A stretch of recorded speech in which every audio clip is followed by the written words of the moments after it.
هذه القصة في القريات حدثت عام 1383 هجري. نعم. 2 اخوان في القريات يشتغلون في التجارة وبيع وشراء المعدات. هذه المعدات هكذا الأوقات ما من خير. الأخو الصغير يقول لأخوه الكبير عندنا ثروة 40,000 ريال و40,000 في هاك الوقت تعتبر مبلغ كبير.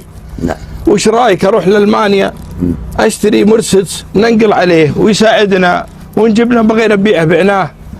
قال يا اخوي انت لا تعرف الماني ولا تعرف لغه ولا والله ما تدل في المنطقه وانت حتى عربي ما تقرا ولا تكتب. صح. قال ادبر عمري بل قال لي مترجم واروح له واسنع دربي. يا اخوي لا احنا بقاعدين لازم نتحرك. قال توكل على الله وياخذ 40,000 ريال ويحطها في شنطته ويطلع على لبنان. طبعا 1383 طلع عن طريق الأردن عن طريق سوريا لبنان، ومن لبنان ركب طيارة حتى وصل إلى ألمانيا. يوم نزل ألمانيا قام ما يعرف لا عربي الإنجليزي، دبر وطلع من الجوازات لقى له راعي تاكسي. قال يا أخي أبغى لي ناس عرب. قال أعرف راعي ورشة عرب فيها يساعدونك. يقول وداني عندها الورشة ولا فيها 3 من إحدى الجنسيات العربية ولا عندهم ورشة وعندهم ميكانيكا وعندهم شغل وأعمارهم أعمار شباب من المهاجرين اللي ما بعد. يقول جيت وسلمت عليهم ورحبوا بي والله وقلطوني وجابوا لي شاي وعرفوني من السعودية وهكذا حال. يقول يوم خدت بلغتهم قلت أنا ناوي أشتري لي سيارة كبيرة أوديها للسعودية وأنا في حاجة وأبي سيارة سعرها مناسب. قالوا له ابشر احنا نعرف تجار سيارات وحنا نسنعك. وين ساكن؟ قال والله ما بعد سكت. قالوا والله ما تسكن الا عندنا. عندهم غريفتين ومطبخ. يقول واجي عندهم ويقلطوني ويجيبوا لي هكا العشاء واتعشى وامرح عندهم. ويوم قمنا الصبح وكذلك يوم جاء الساعة 11 واطلع انا وياهم ونروح لاحدى المعارض اللي معروفة في هاك البلد. المعرض عبارة عن حوش كبير وفي مكتب وراعي المعرض في المكتب ولا تدخل إلا عن طريق المكتب. فحنا دخلنا ولهاك الألماني السمين جثل. يقول يوم دخلت واشوف السيارات يقول أنا عندي خبرة في السيارات ماني يعني واشوف الموتر اللي أنا أبيه هذا هو قدامي واروح له واركبه واشغله. لا والله الموتر اللي أنا أبيه. هذين جو معي وقالوا ايش رايك؟ قلت والله انا جاهز الموتر. قالوا والله موقفه حلو ونظرته حلوه. شغلوه فتحوا الكبوت شافوا الماكينه ولا والله قالوا هذا موترك اللي المفروض تشتريه. سالوا راعي المعرض قال هذا ب40,000 منهم نزلهم ل35,000 ريال. قالوا ب35 هو عند السياره هم يتفاوضون آويل له. قال خلاص هذه ال35,000. راح عند المكتب ووقعوا على 35 وسلموا الاوراق مشوا. قال صاحب المعرض يقول الاخوان قال بعد 10 ايام تجوني اسوي المانيفستو اسوي التصدير نصدرها احنا بالبحر لصيدا في لبنان وانت تجيب سائق وتركب معه من صيدا توديه للقريات اوراقك جاهزه وامورك كلها تمام. قال تمام. يقول وانا ارجع اقعد عند ربعي و10 ايام جزاهم الله خير. يقول اقعد معهم واستانس انا وياهم. يوم بقى 10 خلاص انتهى الموعد وانا اركب لي مع راعي تاكسي اروح المعرض ما لي لزوم فيهم السياره وشريت وخلاص. نعم. يقول يوم جيت السيارة المعرض هذا ولا السيارات داخل ولا سيارتي داخل. يقول أنا أروح للألماني هذا وأدخل المكتب وأدخل على المعرض ولا السيارة هذه واقفة. يقول يوم جيت أناظرها وأشتر عليها ليش ما خلصتوها وين أوراقها؟ الألماني ما يفهم عليه عربي وأنا ما أفهم عليه ألماني. قال هذه مي بسيارتك.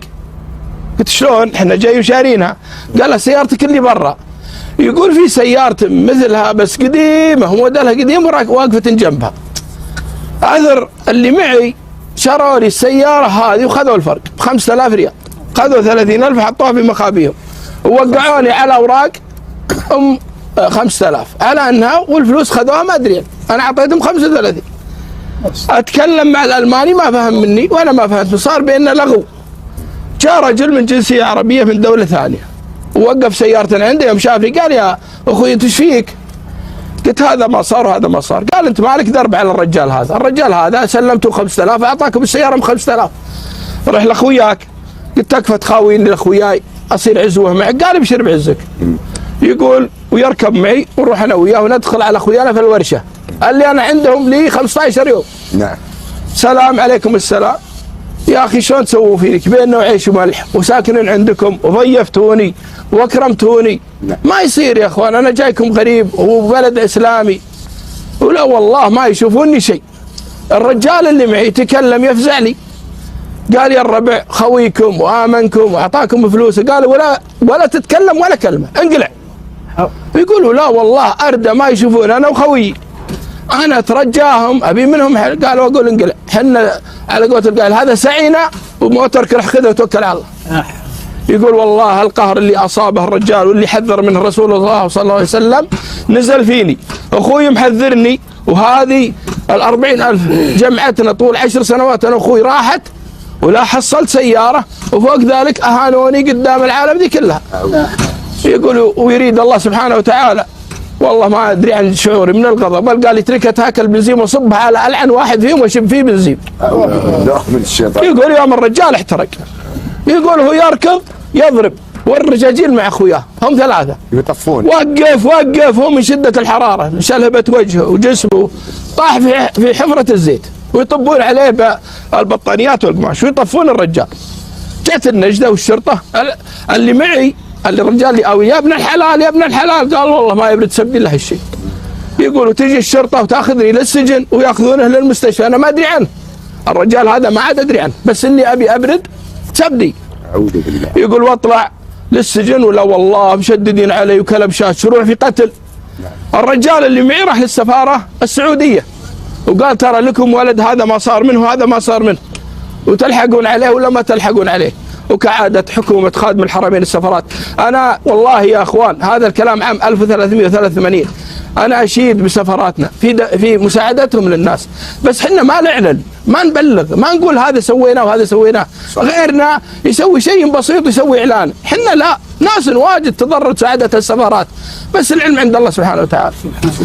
وتوكل السفارة محامي وتتكفل بعلاج الرجل هذا على أساس تخفف الضرر وتخفف حقه الخاص، ويعالجون الرجال على حساب السفارة، والمحامي يقعد للرجال. وهذا بدوية كان يتخابر في سجن ألمانيا، ومتى قبل حوالي 60 أو 70 سنة، ويقعد.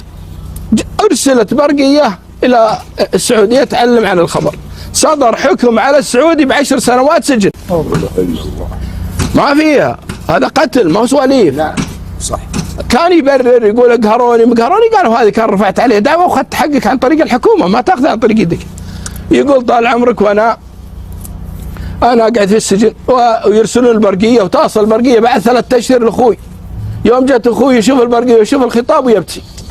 انا وياه اخوان ما لنا اب ولا ام ولا يفرقنا حل المنام. اخوي اغلى ما اشوف.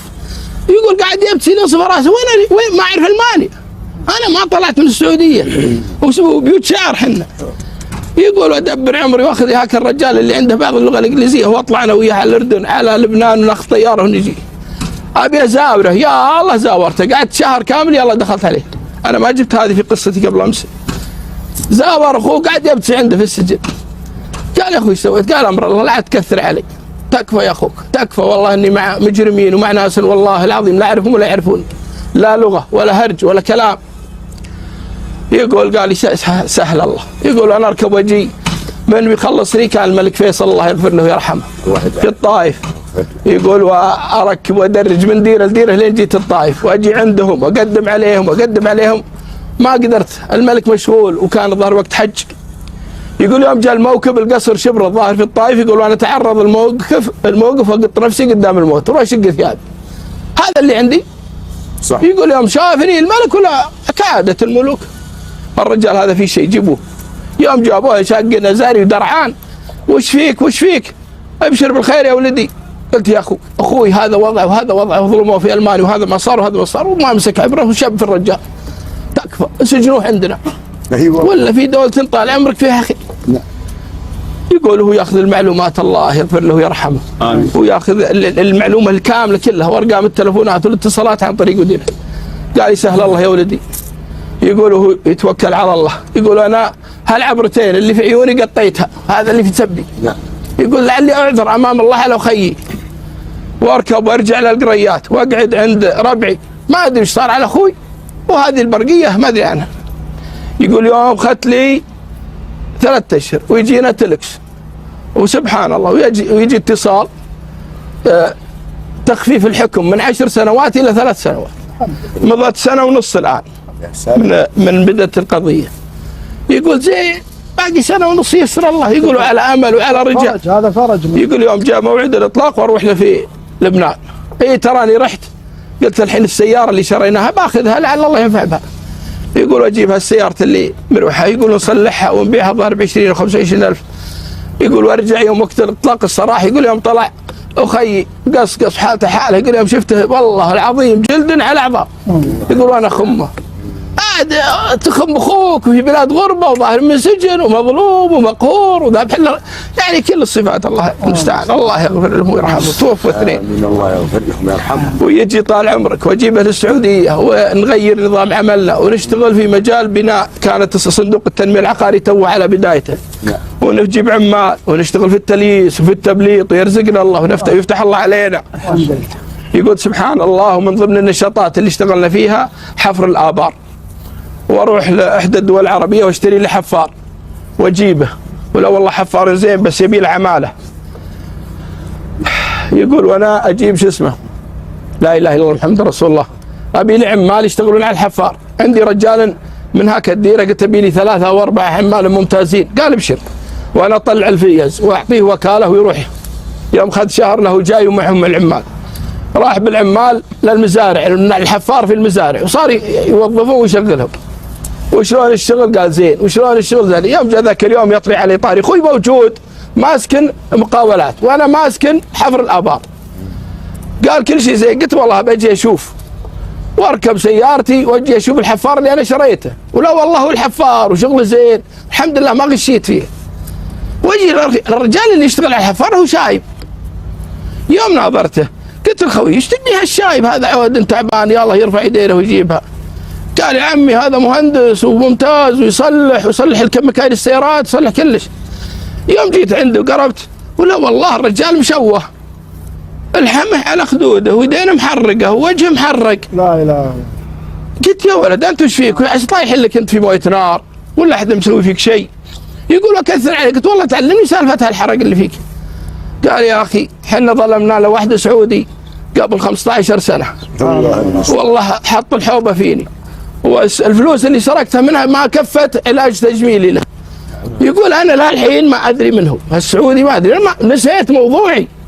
يوم بدا يسترسل في السالفه قال حنا في ورشه وجانا هاك السعودي هاك السنه يبي يشتري له السياره، يقولوا حنا نلعب عليه حنا ال3 ونبيع سيارته ب5000 وناخذ 35000. يقول يوم بدا يقولها، يقول يوم جانا زعلان يكب علي البنزين ويشب فيني. يقول لا اله الا الله سبحان اللي جمع الحي بالحي وعلى كفالتي. لا اله الا الله. يا رجل هو انت؟ قال لي. قال هو انت؟ قال لي. قال ليش تقول الكلام؟ قال انا اللي صبيت عليك البنزين. قال كفيلي؟ قال ما شفت غيره. يقول هو يصيح يتعذر مني، تكفى سامحني تكفى. قال ابن الحلال مسامح الله يكفي ما حزت في اخوي وما حزت. قال والله لا اشتغل عندك بال30 أو 35 ألف ريال والله اللي ببلاش. قال والله ما يجيني قرش. الحمد لله الله سبحانه وتعالى يقبل توبة المؤمن وهو كافر ويبدل سيئاته حسنات. وش عاد انا وانت مسلمين مع بعض؟ الله كريم وحنا نتعلم من ديننا الاخلاق. قال الرجال يا عمي انا شو اجازيك فيه؟ انت جيت. قال يا ابن الحلال عفا هذا وقت شباب وقت طيه، انت اخذت حقك وانا اخذت حقي وهذا اللي صار الحمد والشكر لله. اشتغل واخلص في عملك وهذا اللي ابيه وربي الله يرزقك ويرزقني. يا اخوان الوفاء، الرجل جو وثق فيكم، اكل عندكم شرب عندكم صار بينكم وبينه. يا رجل والله العظيم في رجاجيل في عود اسنان قدموه لبعضهم شاله معروف، وهذا جاي عندك وساكن معكم ومعمك تأمينه الفلوس لك بحد ذاتها معروف ما تقدر ترده، فضلا على انك تسرقه في بلاد غربه. وينك بتضيع من الله؟ وين بتضيع من خلقه؟ والله ما تلقى حوبتها. اعتذر واسال